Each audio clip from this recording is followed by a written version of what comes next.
G'day mate, Fragile, okay, so look, you want to see my address like crap, so I'll pull it out of that envelope, all this sort of stuff, Solo, the catalogue, so the guy who was advertising said it's from 1980s, catalogue or brochures. I don't think it is. I think it's more late 70s. Yeah, 76. Can't believe it is. I've never had one of these too. I don't have that. I've had that one of those 600. Wish I'd have kept that. The 600 is very similar to a still. Can I get that out? Yeah, hang on guys, hang on. So the 600 die-cast aluminium handle, no any vibrations, really to speak of. It's a small, very lightweight saw, almost the same as steel. So the Silo was a German company, same sort of idea. Same. I know why I know this is the same. When I first got this steel, it was given to me. The handlebar is hollow.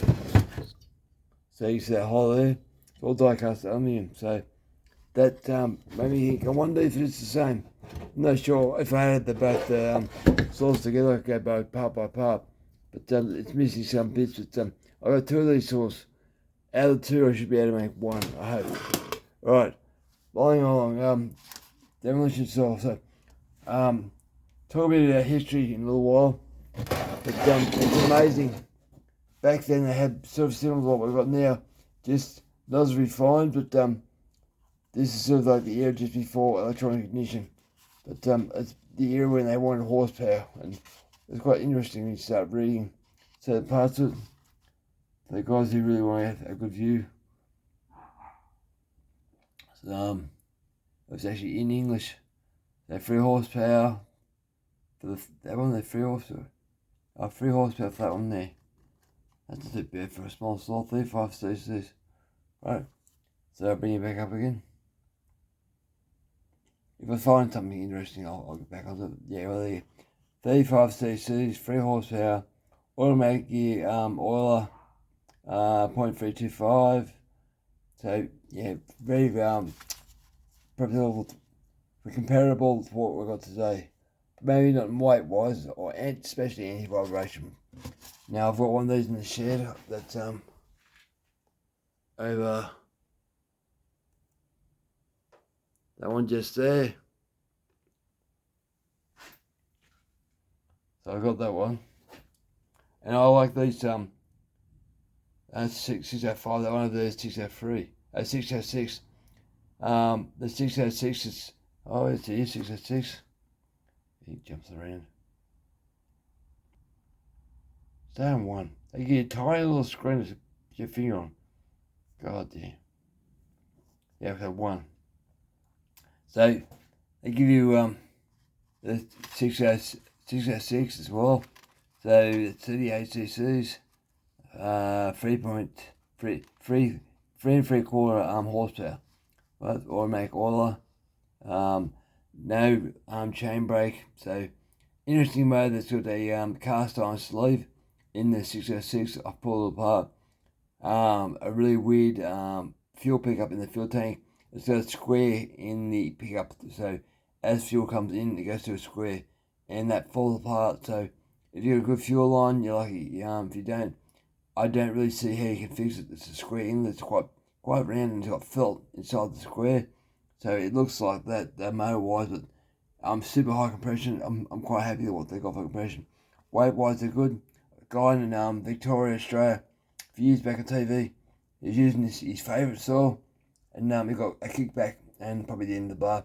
But the saw came up, hit him straight in the face, cut through his lower jaw and into his nose, pulled his 2 upper teeth out, and it does a lot of damage to his face. He made sure it didn't throw his saw out because he loves his saw so much he couldn't wait to get back home and use it again. So yeah, I might be mad myself. That guy is mad. Right, 616. I have one of these.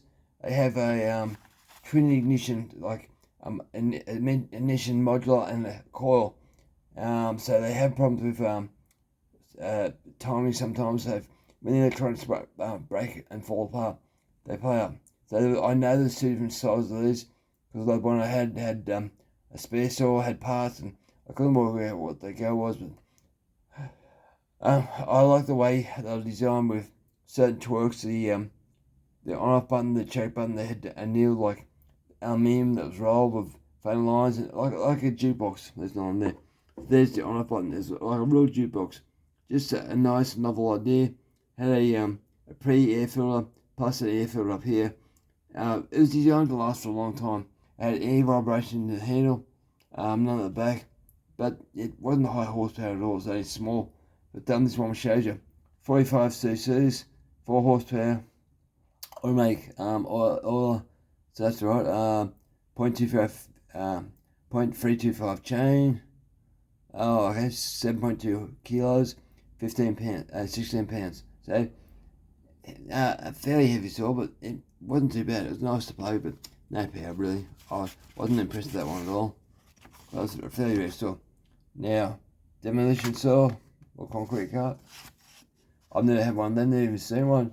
I don't know if it can be also a converted back to a chainsaw. Back in that era, back then, I came across a guy the other day. He had a Stihl, 56, I think it was. It was a demolition saw he got from the fire brigade.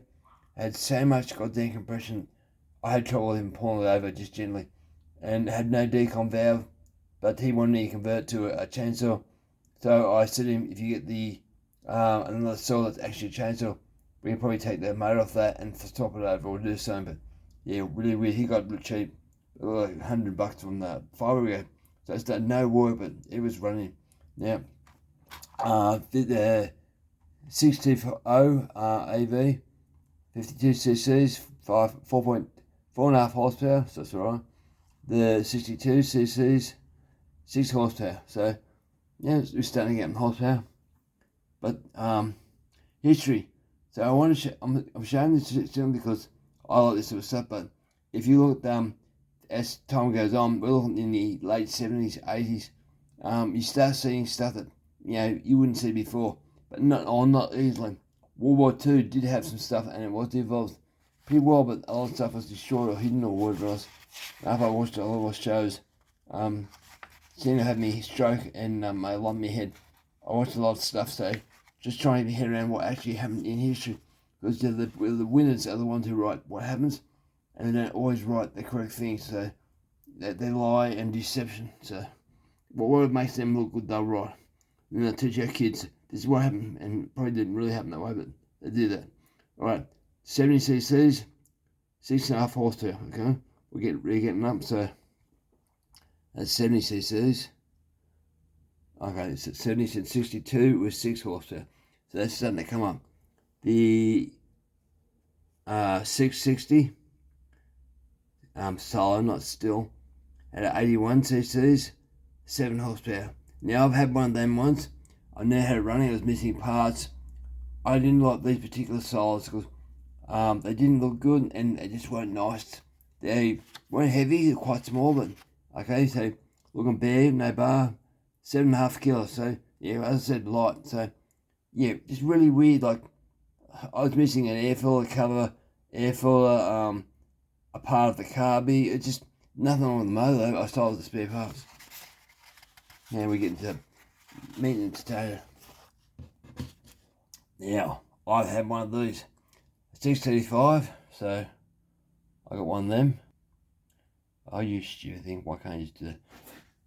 Hang on. So I got a 635 up there. I've also got a 635. Hang on, let me torch. A 635 Mark III, which is a very interesting saw. I can't find anything on that except one little thing. So that there is a 635 Mark III, cast iron bore. It's got a the spring, roller bearing in the wrist pin in the cylinder. So it's designed to have, as what it said inside of the cowling, what was it? 8.5 horsepower, but it's designed to rev. Now, that's important because that other style I showed you, it can't rev because it's got a, I'll go over there, hang on guys, hang on. So that one up there, that silo, a 635 is the same as the other 635 Mark III. But it doesn't have a cast iron sleeve, I don't remember by memory. I think it's cast aluminium with a chrome ball. But the wrist pin is brass, so it's not designed to rev. I painted this one, so they're all the same, sort of rough and gussets. It's not designed to rev hard, so it doesn't develop the same horsepower, but it doesn't run the same at all. It's weird. And so we'll go back to the saw. So the other one, the 635 Mark III, it revs and it's got torque. I could do a video that's got a snap bolt in the top of the cover up here where the cowling goes over and covers everything up. I need to weld that and pull that bolt out of the head. But I was given that a new piston in there, old stock, and the piston had a bit of the piston was missing off the skirt.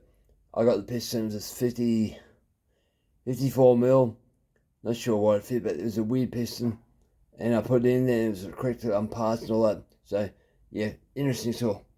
Anyway, back to the 635. So the original 635, okay, 8 horsepower. That's interesting. Well, it makes sense because the other one was 8.5, but I remember on the side of the cowling. Where is that cowling? It might be the cowling. Okay, I can't get the cowling, it's underneath other stuff. But I'm pretty sure we said 8.5 horsepower. I have other stuff I showed too. Now, this 635 advertised here, the original colour from the other catalogs I got was yellow, and that saw I just showed you before, yellow and all that. I painted that to look like it was in the actual catalogue itself, so trying to make it look like how it was. Now, the saw was pretty rough saw. I never even had that saw going. I've cleaned up, I pulled the whole thing apart, cleaned it, high pressure gurney, so I feel where the fuel tank and all that goes. Clean the fuel tank up. It's Mickey Mouse, but never had it run, just never had time. But it should run. Anyway, now 635, 8 horsepower, which is quite reasonable.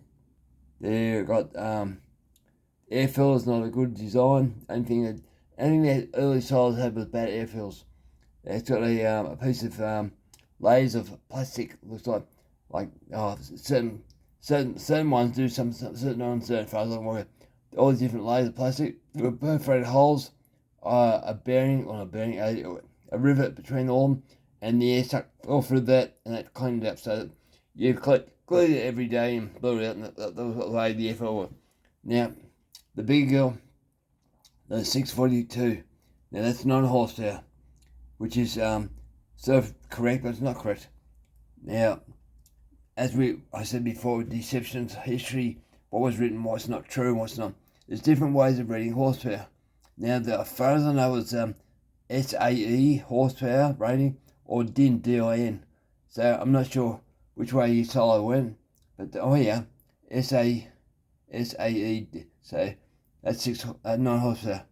Now, the early model of these particular saws, they didn't know what to call them, so they just called them 636. Now, I have a 636, which I thought was the 635. Had for years, just sitting on the shelf, and they normally have 636 like that there, written on the ID tag with 636 with S after, so special. And they normally aren't that much difference except the cowling just here. So I'll show you its cowling. Its cowling is 636 but 10 horsepower. So I don't know if that'd be too much difference of DIN or SAE, but yeah, different 10 horsepower, that's huge difference. So just like, it'd be interesting to know, but say they are aligned, say it's extra horsepower, well it's still 9 horsepower. And I haven't had this one running, but I had my previous one I sold to a guy, and he accused me of putting the wrong chain in the thing, 404 chain, and I gave him a 3/8 chain. Well, I only gave him what was on the saw when I got it, so I got it running, and just, yeah, that's where I was, but and no deceptions there. It's just, I didn't have much time. Everything I do now, if I wanted to check something now, because it's a bit hard to read, I get a wheel, And 404, roll the chain on that. If it rolls, you know it's a 404. If it's a thread, it won't roll on it. So that's how I check that. That's a 8 test drive. So that's how I do it. I'll work in if it doesn't fit that, I get 0.325, which is small, but you get the gist. That way you don't get any issues. So you know exactly. That's a thread, small one. 325, so that's how I do it now. So I don't have to guess or nothing like that. Because you get, people get stressed there. He bought the thing to put in a log saw, we call it a timber sawmill. And I was devastated when I found out because he just wanted to work the ass out of the thing. And it started up my 4-year-old boy, Zach, at the time. I started up and it really like compression, general start, and as soon as you got it going, it goes boom, and they got extra large coil. Might actually start there if you want to get pause it. Let you read that. Come on. It's small little buttons. The button's about 2.5 mils by 2.5 mils. Now wants to jump off. Right. Get out there. Right, there you go. So if you want to pause it just there, you can read it. Timber the big wraparound handlebars are available. Okay. So you can get wrap bars for these, I didn't know that. Now what I don't like about these, they don't have much of a vibration. So the handlebars are bolted directly to the soldiers there, same as the Solo Mark II. Mark 1s are bolted to the actual base of the saw, and that part there you can't replace if it snaps. So the actual chassis of the saw, where these parts here, that handle mount there is bolted to the chassis of the saw, so you break that, which they do quite often through vibrations and whatever else. When you break that, you can replace it and keep going. But I like these saws, they're quite interesting. No moving part on the actual, pretty sure it's this one, no moving parts actually on the oil pump. They take compression from the motor and put it through into the oil pump. So you see that oil tank plug there, you put that on there, it's sealed, so they add compression from the saw, and that puts compression in the tank, and that post squirts oil to the chain when you rev up through a one-way valve, and there's also a valve that you can adjust on or off to actually increase or decrease oil. So it's quite clever, but no moving parts. Now, A1 for me. There's a little AV mount down here for us, and a bit of rubber in the handle, but it doesn't work much at all. Then you go into further on an electric chainsaw. Now I did not know this. I looked at it last night. An electric chainsaw. So Solar brought that out. So that's why I'm saying it's mid-70s or late 70s, should say, not 80s. I can't find a date mark on this. Is a date mark? Yeah, that life. I love German made stuff. Smart buggers. So no, it's not. I just want to go back to the size. It's 42. What size bar do they have? 42. Oh wow, they come with a 42-inch bar, so they can really push a big bar. So I've never seen a bar that long, but it'd be interesting to pick that up on the handlebar. I'd snap the bloody handle off. That's the way they did work. So there's your back. Okay, that's the other part I want to look. Electric chainsaws, the sharpness. So I had that back in the day. That was interesting. Hand sharpener tilter. I've seen that in the catalogue before, and a big bucket of 2-stroke oil. So these type of things, they're interesting like all hell. I'll just pause it there if you want to read all that. Back down here. Now we've got a date. Any date? No, I can't see a date, which is a shame. But that's another one. I've got heaps and heaps of different catalogues.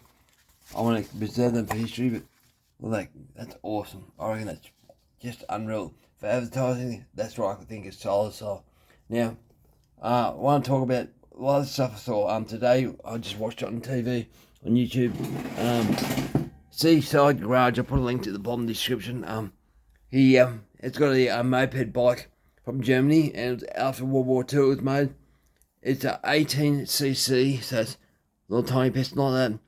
18cc diesel moped bike, variable compression on the actual cylinder. Now, when you look at that, you go, how do you do variable compression on a cylinder so small, or never even that big, so small that you wouldn't have room for valves, and it's a two-stroke, so that's your hint. But if you know history, at the end of World War II, they developed a motor that was for an airplane, the most powerful piston-driven motor ever made, supercharged, blown, so you can supercharge two-stroke. But the way they did it was, if you got a piston going up and down, there'd be a cylinder around that piston, and that cylinder would go up and down at the right time, setting off the timing marks at the right time for your port for your intake and your exhaust to make things run. And the reason that's so important, you go up, your exhaust would open, let the exhaust out, and as soon as it came back down, another port would open up and push air and fuel in, and that way there'd be no air and fuel getting squirted out in the atmosphere, and that would actually come up and start building up compression and be super high compression, and boom.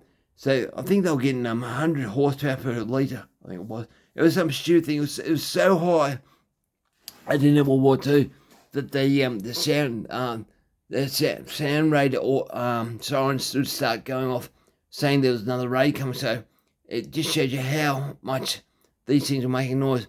Now, they stopped making them because at the time, as I said, deception, stuff like that, people who were in charge would want a jet motor because they saw jets as the future. Now, to me, a jet is like the Ventura jet motor I showed before. It's which sucks air in, compresses the air, burns, and their burn actually increases compression, blows it out. No moving parts. The jet motors, they've got a turbofan jet, so you got a moving part. So as soon as you have a moving part involved, you don't have reliability, but they wanted to go that way. But they did develop one of the most powerful motors. Now, that's in a museum somewhere in Germany, or England, as far as I know, and the guy did a video on that. But this guy, it's called Seaside Garage. So yeah, 18ccs, and the cylinder, the internal cylinder, would go up and down, so you could variable compression with your right hand on the accelerator. So if you want more compression, you go down. You want less compression, you go up. The bike would start off the actual wheel, so you pedal the bike and the wheel would spin and the wheel would rotate a roller, and that's what the motor would drive the bike with this little motor. The motor was called a clip-on motor. So it wasn't for just mopeds. You put in as he said, a milking machine, a push bike, whatever you want it for, but it was designed to run on diesel, kerosene, whatever you had laying around, that would actually run, because at the end of World War II, they didn't have much. And apparently they weren't allowed to make motors anymore, no more than 60 cc's. Well, that's terrible. That's a tiny little thing like that. So this thing was 18 cc's, and it works, and he managed to get started. A lot of mucking around, but if you watch the motor, I realised what he's doing wrong. He started up electric drill, but diesels go because they have a flywheel. So once that weight starts spinning, it makes you get power stroke from your two-stroke. Your power stroke, once you go bang, there's no power left except what's actually captured in the flywheel or your spinning chain, and that throws the piston up to the next one, because it's less power is required to make the compression, but you get more power again once it gets bang, because that doubles or triples your power output. But this thing had a tiny little motor, no flywheel. It's probably about that wide, that long. It's not as big as my hand, not very big at all. But what he doesn't realise, there's no flywheel, but the flywheel it did have was the actual back wheel. I haven't watched his other video. That was about 12 weeks ago, something like that, or a month ago. So as you ride along, once you get used to what you're doing, you gotta make sure your compression's right. It doesn't have a carby, doesn't have fuel injection. It's got a drip fuel line into the motor. Once you start rolling around, your back wheel turns into a flywheel, and that keeps it going. So it would stop and start and carry on, but once it warmed up, it would start quite easily. Once you back off compression, you get compression again. But it was designed to get people around after World War II, probably for the next 10 years, I suppose. But I've never seen this little thing before. I've seen airplane motors, as I said before, but this thing's tiny. but it makes sense because all you gotta do, the way they did it, dragging the video on, the way they did it was inside the head here. It was the actual head that bolted on, 4 little bolts, and they had dowels in there. Or well, I'll show up there, but watch the video. It's just, I find it mind blowing they had stuff like that. And after watching the video today, they were so close to a nuclear bomb that the actual guy was saying that they probably made a nuclear bomb, but they weren't going huge like the who were the Yankees? The Yankees, they wanted to make a bomb. They made a big bomb, Fat Boy and stuff like that. Manhattan Project. That the Germans made a nuclear bomb as big as a pineapple, so 1 to 3 kilos, which is just mind blowing. Probably the way that changed to mind blowing. Like that's probably pretty heavy, but as big as that, small yields. The Yanks did that years later of small caliber stuff. You shoot out of a cannon, make nuclear bombs. They'd shoot with artillery, but they made small stuff.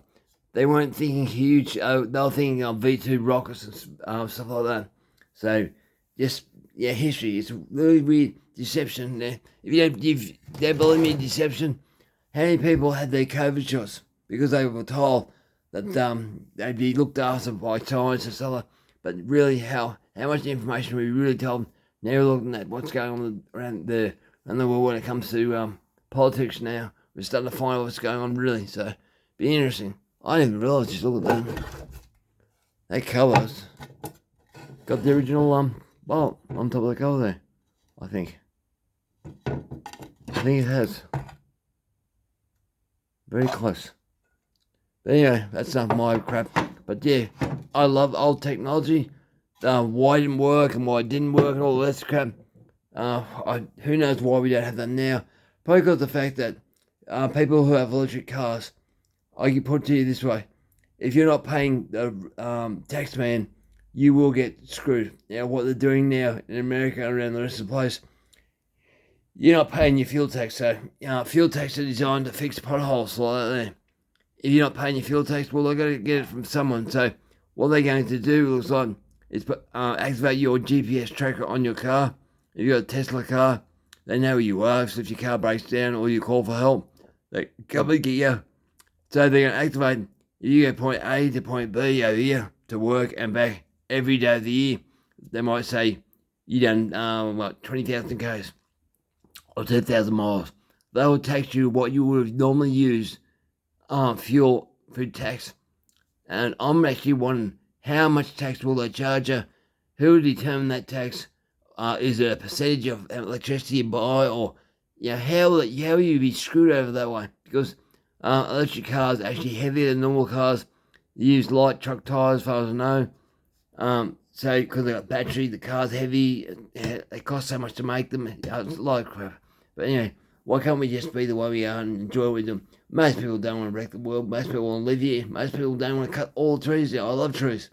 I love cutting firewood up though. But if it's a healthy tree, I will not touch a healthy tree. If it's no reason to cut it down, I won't cut it down. It's I've seen around here, my next door, over here behind me, the shadow here, that was full of Australian native trees, which you can't cut down. Australian cedar tree, red cedar, that was cut down. The guy who owned that planted all Australian trees and fruit trees and stuff, so he wasn't allowed to subdivide, so he sold. So the guy who bought the place done a deal with an arborist and told him cut this down. He didn't want to do it, so he got his mate to do it. His mate did it and asked, where's the paperwork? He said, paperwork's to me, you go do it. That's what I was told by one of the guys who worked there. And he cut all his trees down. The council was called by the guy who worked. It's the guy who told me. He called the council. He saved one tree. It was like a liquid amber tree. Turned out it was one tree of 2 that left in Australia. But all our trees got cut down. And they planted lily pilly trees, which are Australian native. But it's just crazy. All our trees gone. But my point is, as soon as he did that and all the trees are gone, he was fined $10,000. Now that guy didn't lose his license. He was prepared to pay for the fine for those houses to be built. So if you pay $10,000 fee, or I would say I'd call it a fee, not a fine, you can make technically $1 million. Wouldn't you do that? I know I would. But that guy should have lost his license to develop land for at least 5 years. But this guy used to drive around a 1972 Ferrari. So it really, guys, it's not what you know, it's who you know, and all the rest of the crap. If you shove some money on the table like that, your mate will look after you. But it really is just wrong. Why can't a deal be done? Someone shakes someone's hand, and you're right, but it's just wrong. Anyway, guys, my round. All right, good night. Thanks for watching.